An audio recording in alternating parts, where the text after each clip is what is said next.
Okay, could we call the meeting to order? Roll call, please. Director Schenk. Here. Vice Chair Richards. Here. Director Curtin. Here. Director Lowenthal. Here. Director Camacho. Here. Director Miller. Here. Chair Mendoza. Here. Do the Pledge of Allegiance, please.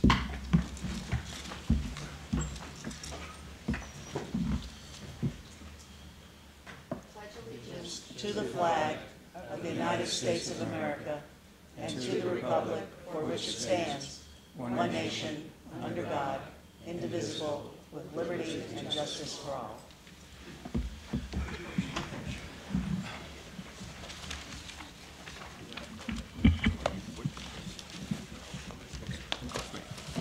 Okay, good morning, everyone. I think we will do public comment first, and I have 3 cards here. We start with Roland LeBrun.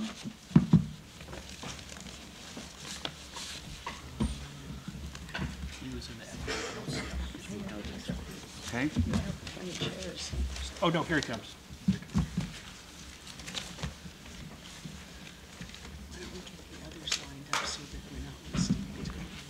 Could we have, right behind Mr. LeBrun, could we have Leanne Eager and Ted Hart line up so we can hear from them afterwards, please? Go ahead, Mr. LeBrun. Good morning, board, and a nice warm welcome to Mr. Mendoza. Welcome to the party. My name is Roland LeBrun. I live in San Jose. I attended a community working group meeting in San Francisco last night, where your consultants stated that they intend to recommend a preferred alternative that terminates at the 4th and King Rail Yard instead of the Transbay Terminal. So I'd like to bring your attention a 2016 court ruling that clarified that the intent of AB 3034 was a northern terminus at Transbay, not 4th and King. So you need to comply to this ruling if you want to expand property bonds between San Jose and San Francisco. Moving on to South San Jose, I understand that governors indicated that the existing plan does not have a path between Silicon Valley and the Central Valley. So I believe the time has come to pull the plug on the San Jose to Merced EIR, consolidate the section between San Francisco and Gilroy into a single EIR, and immediately start working on a new alignment between Gilroy and Fresno that saves $5 billion by eliminating 40 miles of tracks and 12 miles of tunnels while opening the door to a future Fresno bypass that saves 10 minutes between LA and San Francisco. Thank you. Thank you, Mr. LeBrun.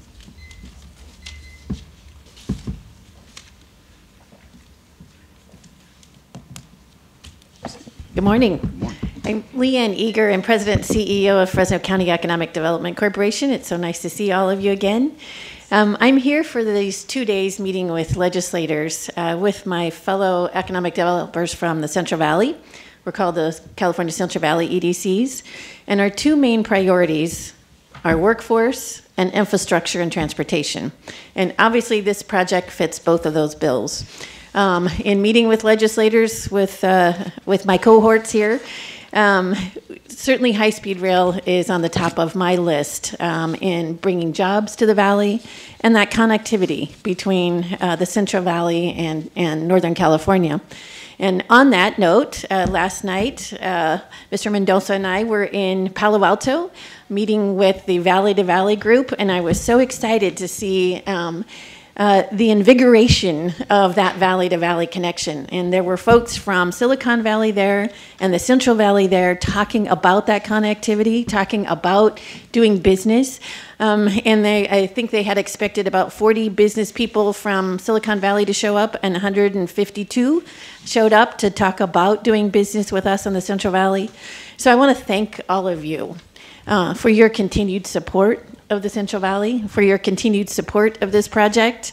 And I know as most of you were probably inundated right after the State of the State address, so was I. and keeping that message alive to say that this project is still going forward, that we're still committed, and certainly Fresno is still committed to fighting the good fight with all of you. So thank you. Thank you. Mr. Hart? Good morning, and it's particular good morning to you, Mr. Mendonça. I really appreciate, and we appreciate Governor Newsom appointing a businessman to this committee, especially with your background with the business school at Stanford McKinsey. And I would assume that you're here to obtain all the facts concerning high-speed rail. If you want the real facts, you will have to look outside the High-Speed Rail Authority. Dozens of reports by qualified experts have been submitted to the authority over the past 10 years on most every subject concerning high-speed rail. Would you find it strange that most of those reports have never been acknowledged? Best example, the Grindley-Warren 63-page report on ridership that was submitted in person last month at the January board meeting. Chairman Richards said, quote, "We will get back to you on this." Mr. Grindley has never heard a word back. What happened to transparency? Give us 1 hour of your time and we will provide you with the facts and only facts as to why any attempt to build and operate a high-speed rail system between Bakersfield and Merced without subsidies is impossible. Thank you for your time. Hope to hear from you. Thank you, Mr. Hart.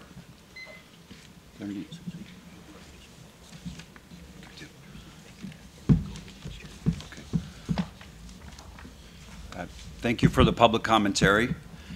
And board members, before we go through today's presentations, I'd like to provide you with my perspective about where we are and where we need to go. As it happens on many mega projects, this one is going through a necessary process of reorientation, getting our hands around exactly where we are so we know how to get to our destination. We know where we want to go. The voters gave us that direction back in 2008 when they approved the bond measure for high-speed rail in California, Proposition 1A. We will march forward to deliver on that mission. However, as has been the case throughout the entire history of this project, we do not have all the funding in hand to deliver the entire system now. So we will get there in building blocks, just like any other financially constrained transportation projects do. We will maintain credibility throughout this process by, number one, doing what we say we're going to do. Number two, keeping our commitments. Number three, being transparent with the public and policymakers on both project opportunities and challenges. And number four, delivering on the ground under a realistic budget and schedule. This is the approach that the governor laid out when he expressed his continued support for the project. And let there be no doubt, the governor supports high-speed rail in California, and he said so. High-speed rail is much more than a train project. It is about economic transformation and unlocking the enormous potential of the valley, and by that he meant the Central Valley. The first test of the authority doing what it says it is going to do is in the upcoming project update report due to the legislature on May 1st, 2019. In addition to the statutory requirements for what is in that report, the 2018 business plan promised the report would include recommendations from our early train operator on early service operations and would include updated cost figures after review by the early train operator and subjecting the business plan numbers to further risk review. Indeed, the project update report will include this content in our May submittal to the legislature. On keeping our commitments, let's be clear. We've committed to fund the bookend improvements in the Bay Area and Los Angeles, and we are keeping those commitments. Moreover, we committed to complete the environmental work for all segments of the Phase 1 systems between San Francisco, Los Angeles, Anaheim, and we are doing just that. In the area of transparency, the authority is already committed to this, most obviously through the establishment of the Finance and Audit Committee, where project challenges, trends, and opportunities are discussed in public. And of course, F&A documents are available online for the public to see. Starting with today's hearing, We will have a monthly update from the F&A chairman, Mr. Richards, to my left, to the board on the committee's activities. The governor's asked us to do more in this area, and we are. Per the governor's direction, we have established a transparency and accountability page on our website, where project change orders can be found for each construction package. As of today, the page also includes the hundreds of change orders executed to date, and the site will be updated quarterly going forward. Finally, there's delivering on the ground. The authority was very clear in its 2018 business plan about the lessons that it has learned from going into construction prior to fully addressing the challenges presented by the right-of-way acquisition, utility relocation, and third-party agreement issues. We are smarter now and committed to not repeating mistakes of the past. Moreover, this body has brought in a new leadership team that is focused on project delivery. Under the leadership of Chief Operating Officer Joe Hedges, project controls are better managed than they have ever been on this project. Risk issues are being identified, managed, and mitigated. Mr. Hedges will present to all of us later this morning how construction will progress this year as a result of that hard work. Let's be clear. We have a lot of work to do to bring high-speed rail to Californians. But I believe we have the right perspective, people, and commitment to get this done, and done transparently, prudently, and efficiently. Let's continue this important work. Thank you. So with that, I would like to move to consider approving the February 19th board meeting minutes. So moved. Second. Any objections? Call the roll, please. Director Schenk, Yes. Vice Chair Richards, Yes. Director Curtin, Director Lowenthal, Yes. Director Camacho, Yes. Director Miller, Yes. Chairman Donza. Yes. Okay, could we move to item 2, the consider applying the budget reserve to construction package 1 and design build contract. Mr. Hedges.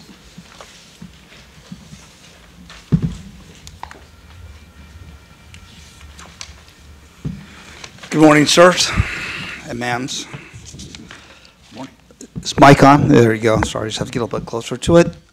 Today, sir, I request board approval with regards to the accessing to be able to award approximately $27.5 million of change orders to construction package number 1. These mods are in 7 distinctions, sir, which are all clearly identified and represented in the baseline that was approved by the board. At the time of board approval with regards to the baseline, these were known line items. However, they were not moved to contingency since at that time the cost was unknown. So again, within the board approval of baseline of June, they were included per line items. And now basically we're asking permission to access those line items. Now, they fall predominantly into a couple different categories. 3 of those change orders are with regards to the design and advancement of the northern extension, which was a mod that was approved by the board with regards to its original alignment. We have been advancing that package. Now we'd like to do a couple things, is put out 3 packages with regards to the design, which we had to move to a new alignment, as the board is aware of, with regards to trying to offset to the BNSF lines as to minimize the impact of the intrusion barrier protection system. In doing so, it will give us cost advantage with the ability to negotiate that change order to basically into a more of a concept of design, bid, build. So advantageous to the board with regards to 3 of those. 3 again with regards to small design, assuming basically the design of utilities and moving the northern extension to its new alignment, which is slightly east of its original alignment. The other change orders are with regards to the design of 2 other things, which is regards to the church, with regards to the Church Sunland Avenue in Fresno. This would require redesign as new requirements from the city of Fresno became known. So we had to go back after we originally had the design and redesign that, and had to pay the contractor for that redesign effort with the emergence of new design requirements. The last of the design issues is that of the bell mounts soffit lining. Again, with regards to UPRR, they took and imposed additional requirements to the project, which required us to go back, redesign, revise a design that was complete. And last is basically with regards to the construction of the intrusion barrier system at the Fresno Trench. Again, this was the result of new imposed requirements with regards to the railroad, with strengthening the existing design, intrusion, and barrier protection system that was originally awarded. Again, another third-party issue. And last is that of providing approximately $1.8 million to the city of Fresno to replenish their account with regards to their construction oversight and management with ongoing CP1 work. This was a negotiated amount, which is a great advantageous to the high-speed rail by having to file a permit for each individual construction aspect of that project. Again, is what I asked for is authority to be able to award 7 mods with regards to the approximate amount of $27.5 million. Any questions of Mr. Hedges? Can I ask you one question? Yes, sir. So can you explain to us in English why this is important and why we need to do it now? Yes, sir. Why it is important, I should have basically stressed the emphasis. This is for work that is complete and necessary to advance this project and to keep this project on schedule. Okay. Any other questions? Thank you. Thank you, Mr. Chair. Is this working? Yes. Is it working now? Yes. Mr. Hedges, with regards to as you pointed out, it was embedded inside the business plan of 2018, correct? And there was no number associated with it? It was embedded within the baseline, sir. They were line items, explicit line items within the baseline. Okay. I'm just trying to figure out, so there was no number associated with it.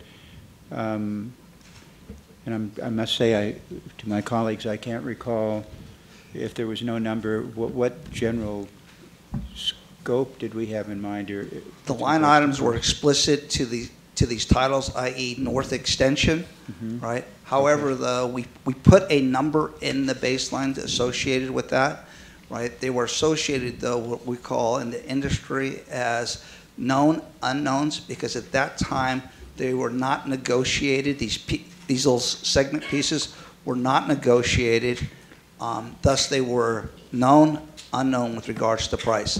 Now, also, too, sir, I want to be explicit here, is that we still have ongoing negotiation going on with regards to the north extension, moving it to its new alignment, but with the procurement of the design, it allows us to have access to that design to be able to better negotiate. Okay. But we know for a fact that the $27 million is inside the baseline. It is all line items, again, sir. All these are absolutely included in the baseline that was briefed to individual board members at its time. It was in what we presented at that time, the detail, what we called the yellow book. Okay. All right. Thank you. Yeah, Mr. Chair. Can you, is this on? Yep. Yes. Can you address what this will do to the contingency for CP1? How much remaining is in contingency at present? Right now, the contingency at present in CP1 is under $10 million as we speak.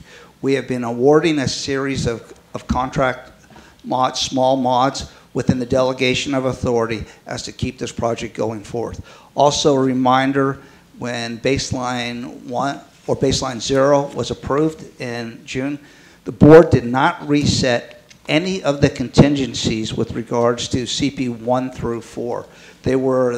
We kept those amounts continuous with regards to what was previously approved.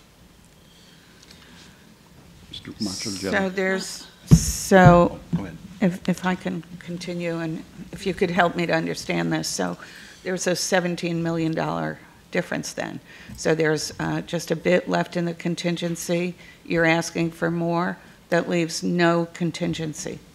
Ma'am, right now what I'm asking for is to authorize board approval for $27.5 million to approve these 7 mods in total. I do not want to access the remainder of contingency and draw down that contingency to 0. I want to keep approximately, it's sub 10 right now, intact as we talk. So, sorry, so where's it coming from, Joe? This money, ma'am, is within our current budget, right? It is within the current baseline. It's already approved by the board. Okay. It's a line item within. I just cannot, because of the delegation of authority rules, we cannot access that money. I get it. That's Okay. that's the dilemma to me. It was approved by the board, but since it was not moved into contingency, then I have no access. We have no access to that money. Okay. All right, Can now you- I understand. I'm Thank you. sorry, is Russ here? Russ? is here? Yeah, could you come up, Russ?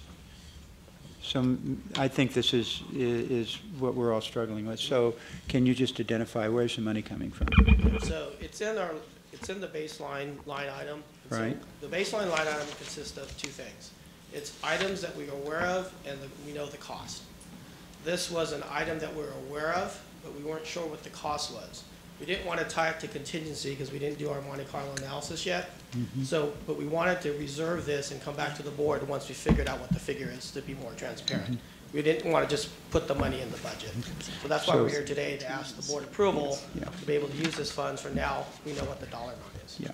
So it's inside the budget already. That is correct. And the source of funds that are supporting the budget are the various sources we've got, whether they're federal funds, cap and trade, Proposition 1A. This is within the budget. Okay, thank you. All right, thank you. Okay. Any other? Yes, please. I was going to move the item. Okay. But go ahead, sorry. I have one suggestion.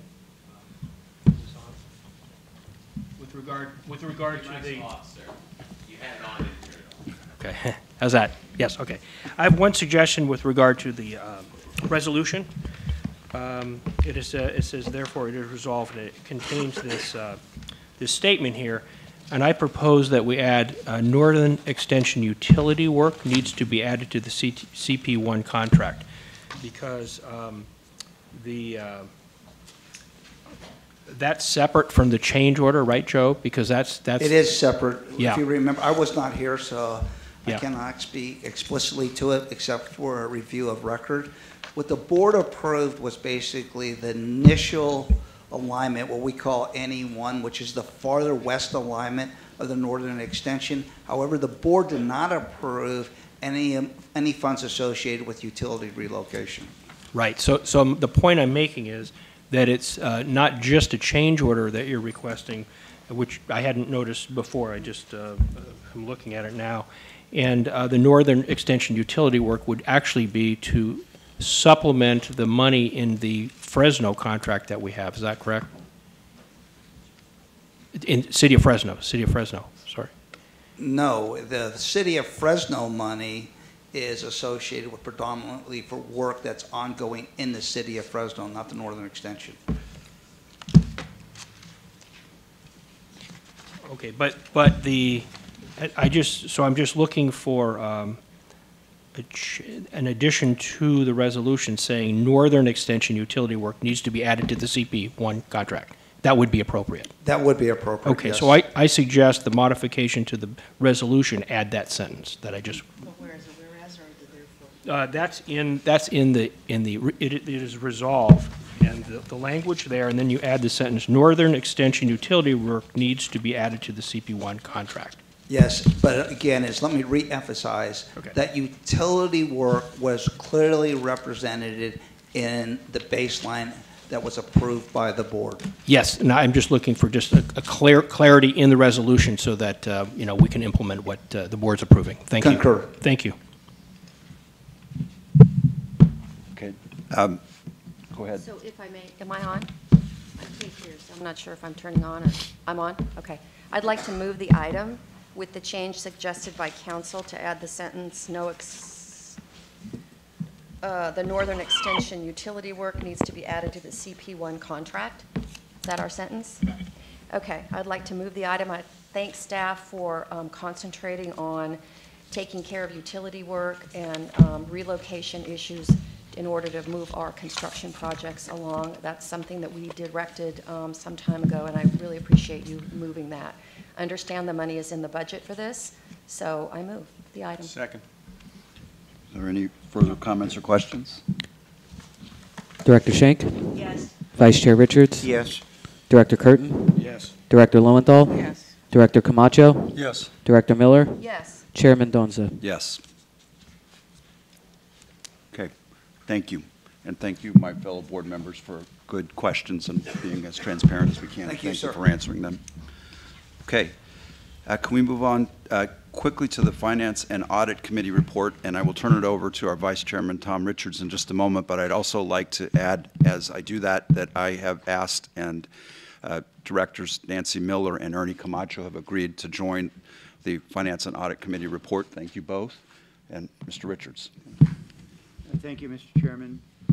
Thank you, Mr. Chairman. And is this working? Yeah, it is working. If I may, without stepping on your earlier comment, at the Finance and Audit meeting today, all board members were there, with the exception of Director Curtin. Thank you, Danny. I've talked with him, and we are satisfied as a board to move forward without this report today, which would be a summarized reiteration of what we did in the meeting. And with your approval, we'll ask that this be not heard today, and we'll be prepared with another update next month. Great, thank you. And is mine on? Okay, I appreciate that, Mr. Richard and Mr. Richards, and no reason to do it again if we've done it in the public-facing F&A committee, and encouraged that we have an item on the agenda every time just to make sure that that's the case. So thank you. Thank you, Mr. Chairman. Okay, we move to the CEO report.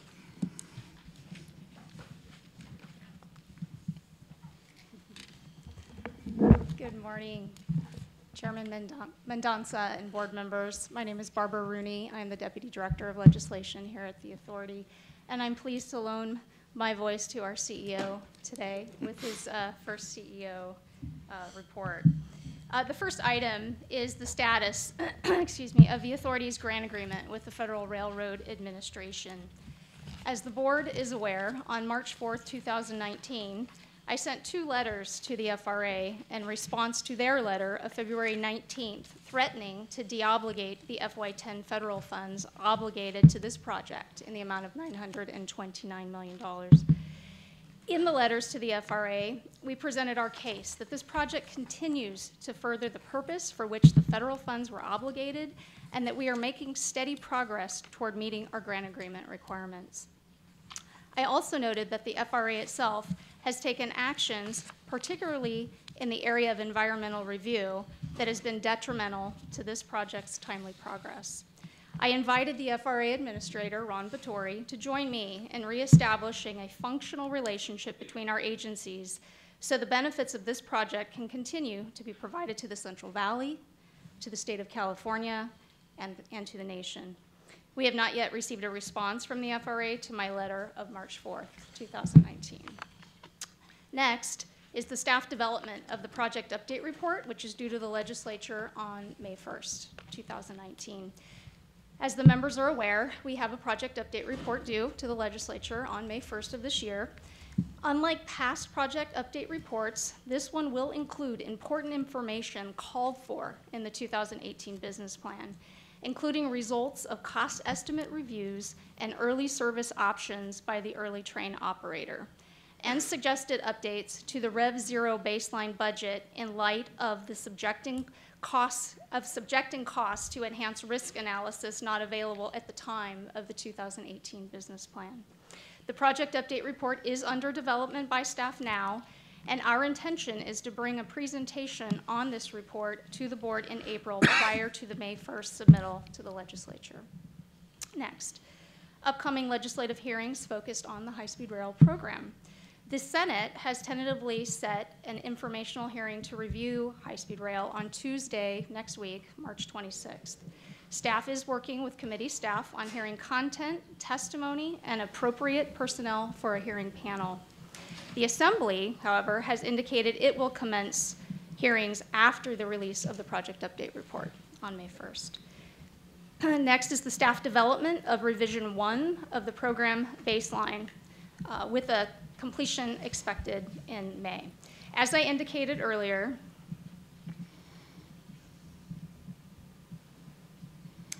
baseline budget, in May.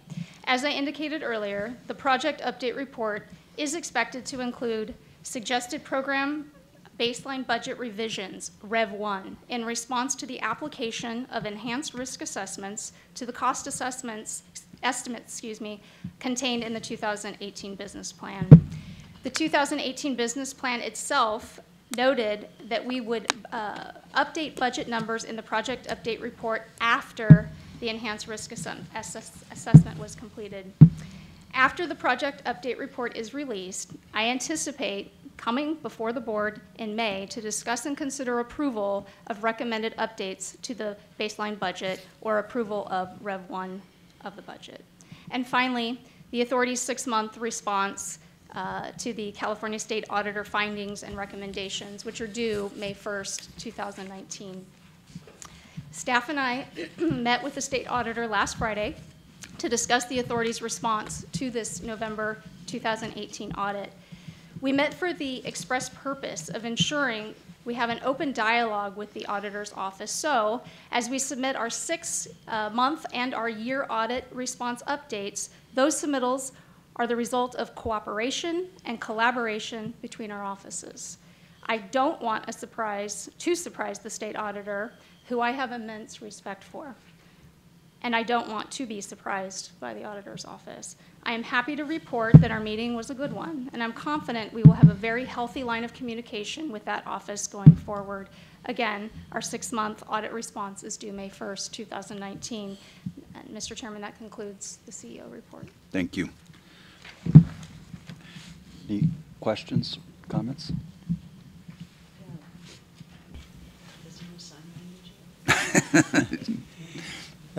Mr. Chairman, yes, if I may just piggyback onto that report and just mention one thing that is tied together to some extent with this, that was mentioned in the Finance and Audit Committee that would not be in the documents that the public could access from our website. But what was also asked of management was to provide at our next meeting of Finance and Audit a full analysis of the cost to the point of operations of the Merced Bakersfield proposal that has been mentioned by the governor and staff is working on, as well as valley to valley, and to do so on a side-by-side analysis as the Valley was contemplated and confirmed in our 2018 business plan. So that will be coming forward. Much of that work, I understand management has been working on already. Okay. Thank you. Any other comments or questions? Okay. Then can we move to item 6, the update on the economic impact analysis?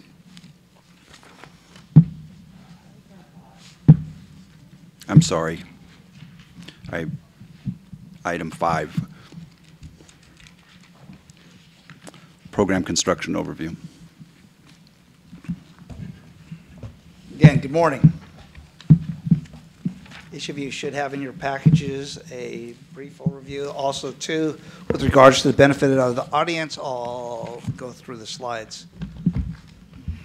2019 program overview, which basically encompasses the calendar year of 2018.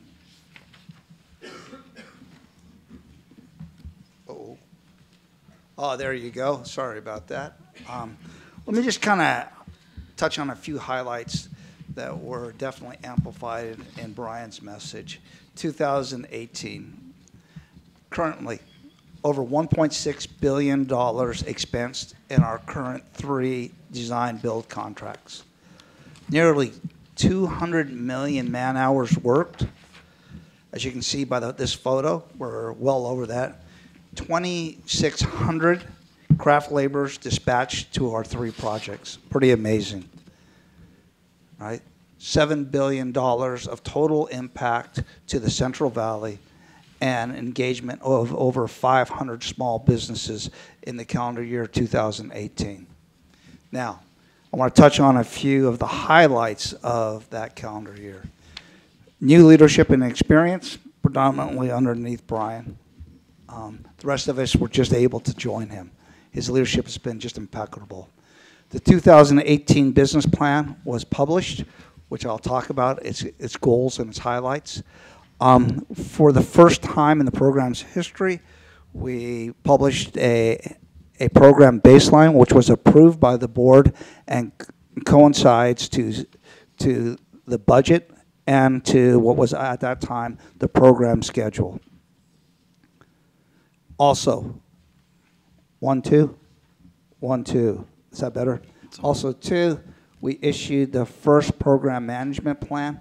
That program management plan outlined the key attributes of roles and responsibility for the staff and defined how the authority was going to operate within its org chart.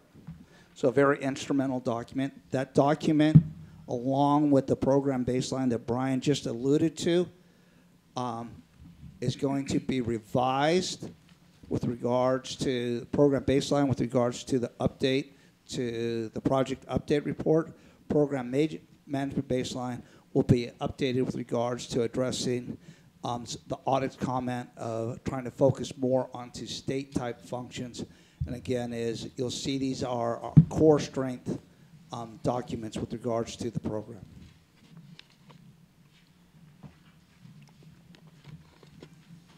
Again, here I want to amplify the chairman's message and the governor's 4 key points that he stated in the state of the state, which were basically amplifications of the 2018 business plan.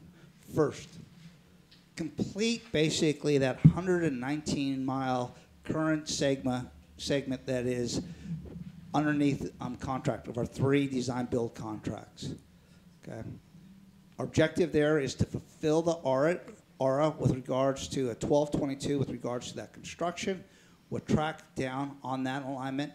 And then also a piece of that ARA is to complete the environmental reviews for all 7 remaining segments of that alignment, as in to complete basically the phase 1 alignment. To advance the idea of a valley-to-valley type concept, which has been amplified now by the governor's commitment of creating an operational segment from Merced to Bakersfield, right? Next point down with that is to do that with the early train operator to explore the options for early service. To advance again in that concept of valley to valley is the planning necessary required to turn west from the existing, what we call the Y from Merced, and go through the Pachecos into the San Jose Bay Area corridor. Now, very important is the understanding is this: our commitment to our bookend projects with regards to the electrification that Chairman basically spoke of in the San Jose Caltrains corridor, and our 2 southern projects that are identified with regards to the Rosecrans Marquardt overpass and U.S. Link. Both those are continuing as we speak, and we are advancing that. We also, with regards to Caltrans, we signed an agreement with Caltrans that advanced that in in November. And also, too, basically amplify the governor's last point in his State of the State, we are also pursuing additional funding and financing to advance the idea that Brian articulated, is that the program currently is not funded in totality.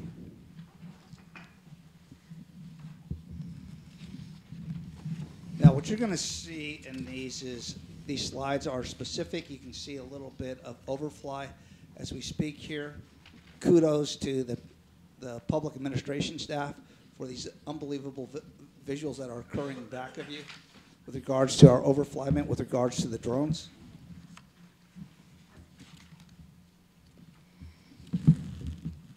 You're seeing here is basically an overflight of the viaduct. One of the first structures that you see coming into Fresno. This is the overflight of the San Joaquin River viaduct. This allows us to go over the existing rail tracks and then to cross the San Joaquin River.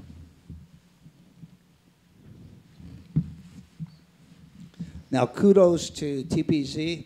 They have advanced a construction strategy of advancing these critical infrastructure projects here, as in to advance the concept of construction.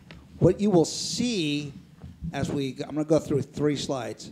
A photo, a snapshot of January, of June, and then of December of this upcoming 2019 year.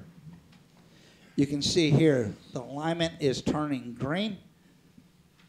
All right, you can see that we have advanced the guideway miles from 7.2 to 12, and the total number of structures to about 15 that will be underway or completed.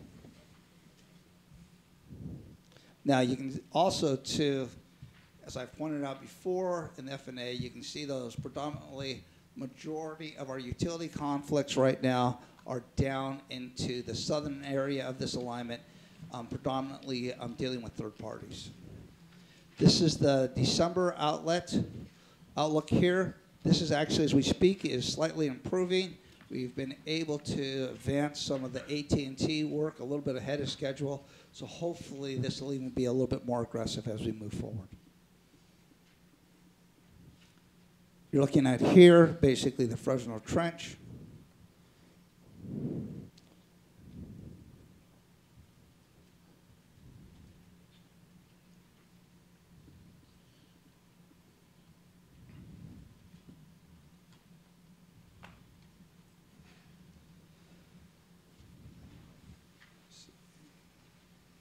Now we're going to switch basically to 2.3. 2.3. This basically currently states the alignment as we speak. A focus right now is to free up those red dots. Those basically are red dots are not clear for construction and represent the 50 or so structures required to complete the 62-mile alignment.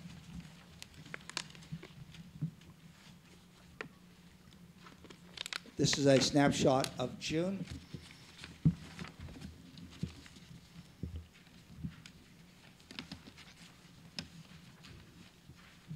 Too many here. This is a snapshot of that in December.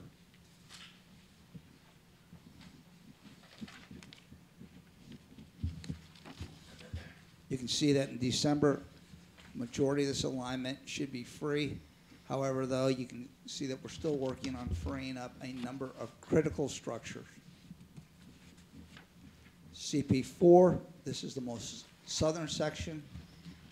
This is its current alignment, predominantly being impeded right now by environmental clearance.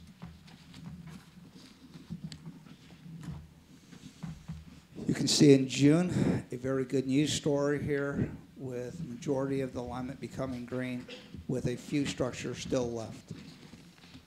Again, predominantly they're involved with third parties.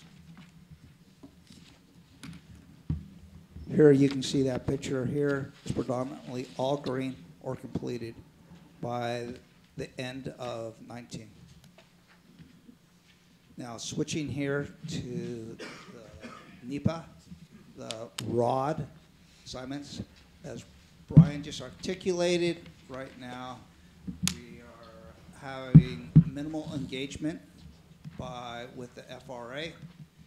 Our original schedule that was proposed to the board was predicated on an assumption of NEPA assignment. As we're all aware, that NEPA assignment has not occurred. And as we speak, right, to amplify what I've already spoke on the FRA, or in the FNA, excuse me, is that currently the LGA and the Y is in a day-for-day delay with regards to FRA not providing us either NEPA assignment nor participating as our sponsor agency, lead agency. Okay?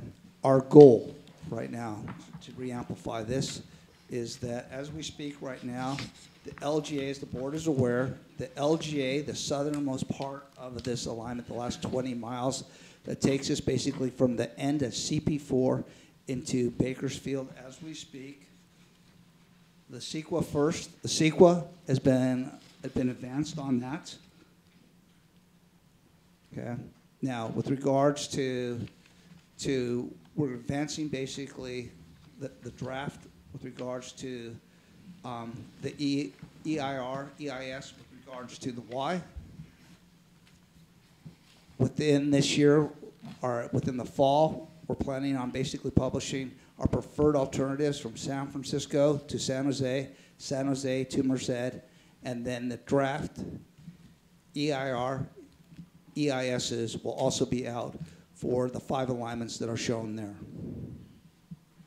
We've also issued the authority's first climate adaptation plan, which is basically, it addresses the possible impact risk of climate change to our ongoing structures.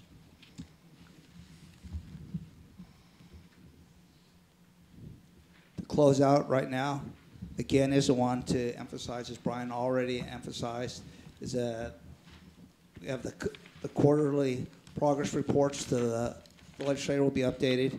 We have the project update report coming out to the legislator.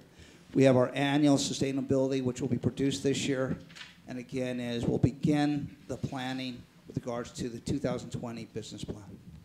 So that kind of wraps up a little bit of the year in review and the year in future.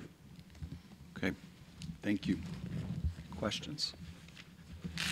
Just a quick one, Joe. So with regards to the little charts that you've got on the right-hand side, are these all representative of, you said year in review, but this refers to December of 19, I'm sorry. So when I'm looking at January, June, and December, this is representative of what you intend to accomplish this year, isn't that correct? Yes, sir. And that's in alignment with what was presented last month in the FNA committee. Right. That's exactly right. So this is for the public. This is a good representation of what we're looking for in construction progress this year. Yes, sir. And again, as we agreed at the FNA today, we will update monthly that progress.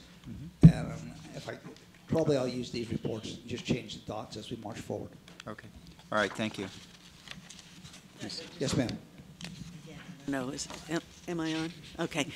So looking at the known unknowns, I'm really pleased to hear about the issue of climate change finally being brought in as a known unknown risk that we're looking how to mitigate. So thanks for that. And again, these climate change risks, right, are not immediate.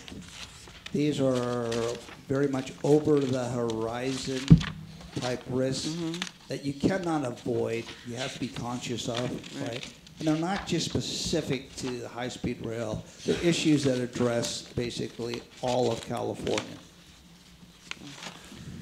But this is a over-the-horizon long-term project, so it's important that we It is, ma'am. And we wanted to incorporate those ideas. We anticipate, again, is that we have multiple years of construction left. We wanted to make sure that as we're moving forward that we address some of these issues. Thank you. Any other questions or comments? Okay. Thank you. Thank you. Okay, now we're ready to move on to item 6. Update on the high-speed rail program economic impact analysis. Good morning, Chairman Donza, board members, Mr. Flens. And then you use it. Okay, I'm Russ Vaughn, your Chief Financial Officer. Today we're going to go over and present the economic impacts of the high-speed rail. We first came to you in July of 2017 and presented a 10 years worth of economic impact data. That was from 2006 to 2016. Today's goal is to get a better understanding of how the high-speed rail program is helping California and the national economy. I would like to spend some time up front to introduce a few key terms before we look at the results and the trends of our study. First, there are 3 economic impact terms I wanted to go over. One is job years. You've heard us say this before. I'd like to give an example of what a job year is. For instance, 1 full-time employee. So let's take a look at 5 years, 5 job years. That could be 1 full-time employee working 5 years. It could be 5 full-time employees working 1 year, or it could be 10 half-time employees working 1 year. The other term I wanted to go over is labor income. I would describe that as wages, benefits, and payroll taxes. So this is what firms pay to their employees. It's income earned by self-employed and sole proprietors. The third term I'd like to go over is economic output. That means an estimated value of all the activity taking place in the economy as a result of the high-speed rail program. Finally, I want to talk about our economic impact analysis and the outcomes. In the outcomes, we describe 3 terms: direct, indirect, and induced economic impacts. Let's start with the middle chart. Direct impacts are those supported by direct high-speed rail investments, including firms under contract, employing construction workers, planners, engineers, etc., and also state employees. On the left side is indirect impacts, and those are one step removed and represent spending of goods and services that support direct investments, such as concrete supplies, machine rental companies, and purchases of office supplies. Moving over to the right side, as the income earned by employees support by direct and indirect investment gets spent elsewhere in the economy, this supports induced impacts in places such as local coffee shops, restaurants, and grocery stores. So this is how our multi-billion-dollar investment has a much broader economic impact on California and the national economy. So let's take a look at the results and trends for California and also the Central Valley, starting with job years. So the first chart, from 2006 to 2018, the number of job years in California grew to 40,100, of which 2/3 have occurred in the last 3 years of the report. An increase of 9,250 job years, or 30% over last year's 2017 report. The growth from 2016 and 17 was 9,100 job years, or a 42% increase. Just as a reference, California's unemployment rate as of January in 2012 was 11%, compared to 4% in January of 2019. So now let's take a look at job years in the Central Valley only.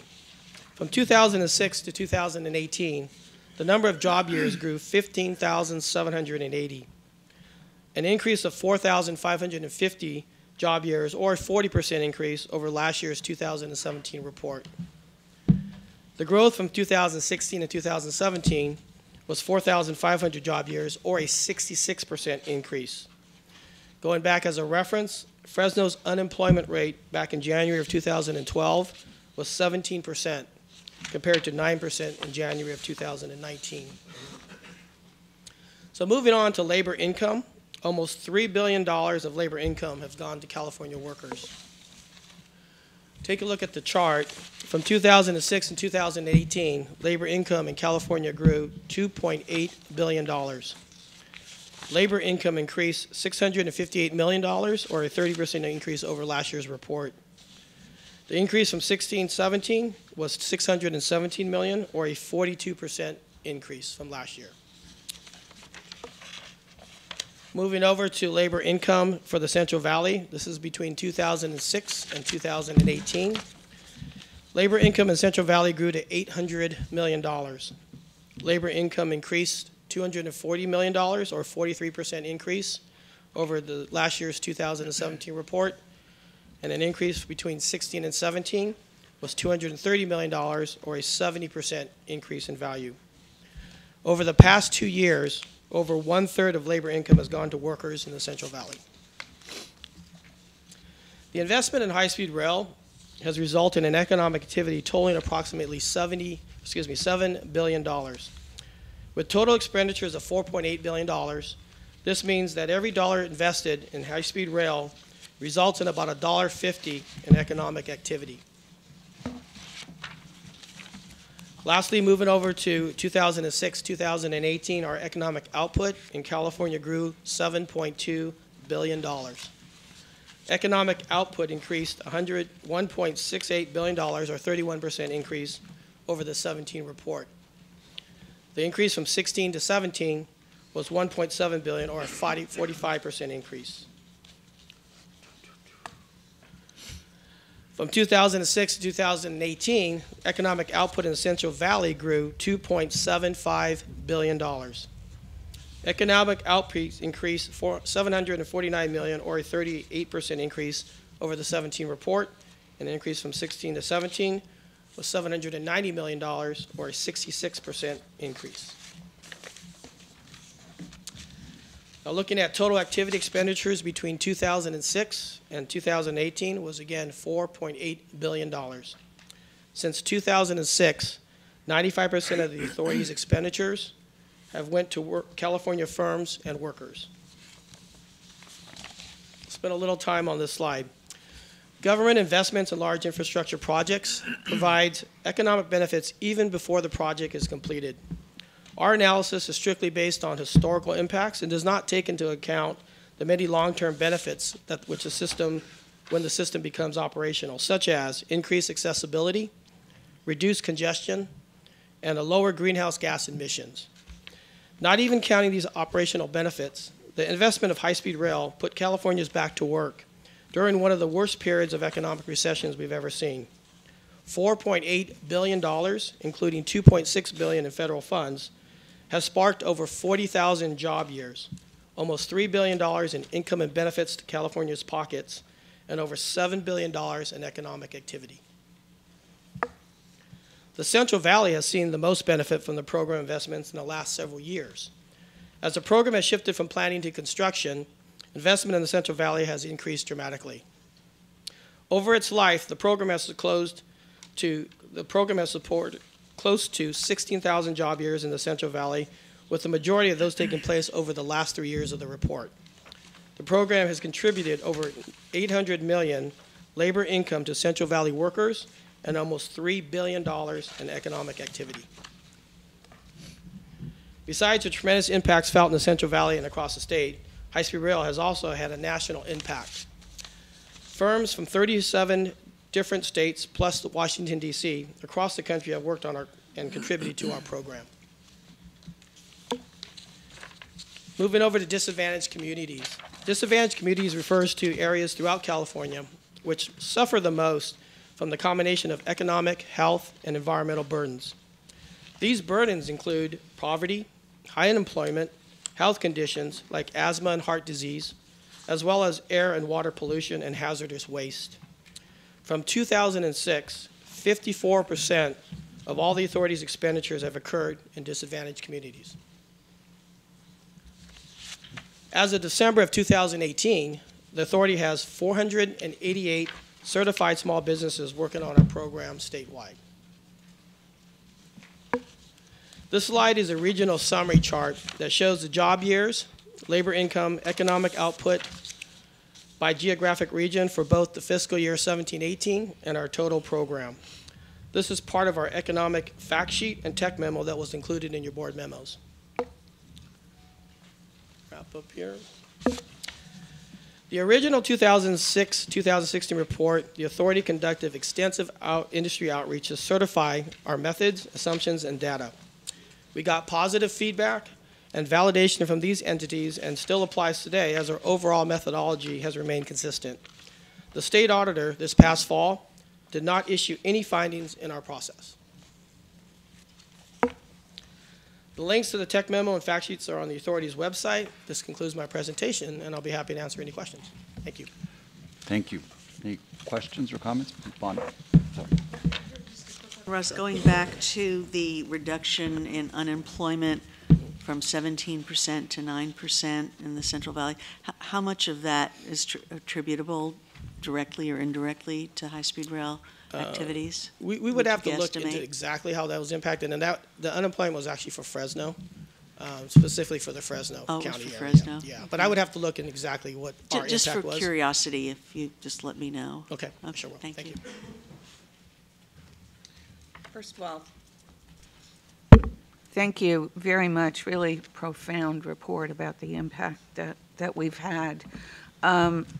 My question is, you stated that I think 95% of the impact was within the state of California. That's right? correct.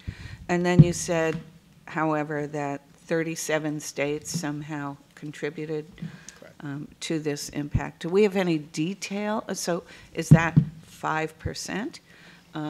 Do we have any detail? I think it's important to understand what these other states are contributing and what the benefit is to them.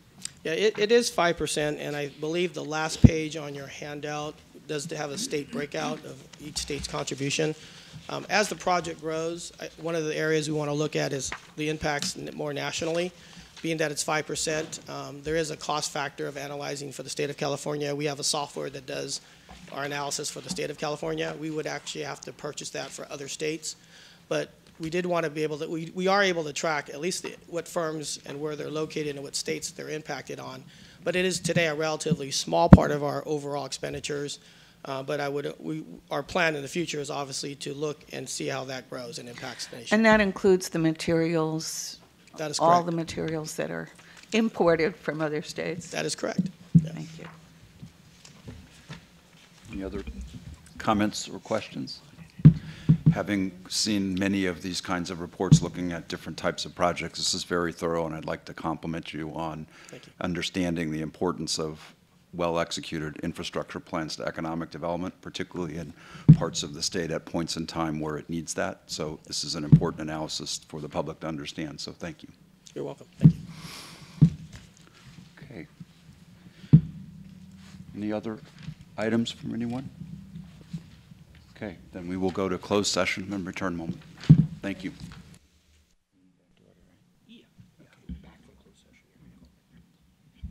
Are we on the key? Yeah, we're here. Okay. We have returned from closed session. The chairman had to go to a legislative hearing meeting and isn't here. He has asked me to report that there was nothing to report from the closed session, no action taken. And with that, the March 19th meeting, California High-Speed Rail Authority Board is adjourned. Thank you.